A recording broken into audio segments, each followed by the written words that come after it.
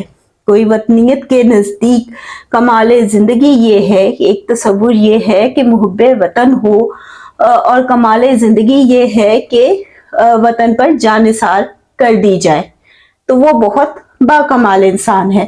سرمایہ دار کا کیا نظریہ ہے؟ سرمایہ داری کے لحاظ سے کمال زندگی یہ ہے کہ آدمی قارون بن جائے، اس کے پاس قارون کا خزانہ آ جائے، یعنی سرمایہ دارانہ سوچ کے نزدیک کامیابی زیادہ سے زیادہ سرمایہ حاصل کرنا ہے۔ عہدے دار کا زاویہ نگاہ سے کمال فن یہ ہے کہ آدمی KCSI بن جائے، بڑے سے بڑے عہدے کو حاصل کر لے۔ اب یہاں پر اسلام کی روح سے کمال زندگی یہ ہے کہ آدمی سرور دو عالم حضرت محمد صلی اللہ علیہ وآلہ وسلم کا سچا عاشق بن جائے، اور اپنے باوقار کردار، ہنر اور علمی برتری سے دنیا کے باغ کو اپنی خوشبو سے مہکاتا رہے۔ یعنی اسلام ہمیں کیا تصور دے رہا ہے؟ ابھی ہم نے دیکھا جو وطن پرست ہیں ان کے نزدیک کمال زندگی کیا ہے؟ جانثار کرنا۔ جو سرمایہ دار ہیں ان کے نزدیک کیا ہے؟ قارون کا خزانہ حاصل کرنا۔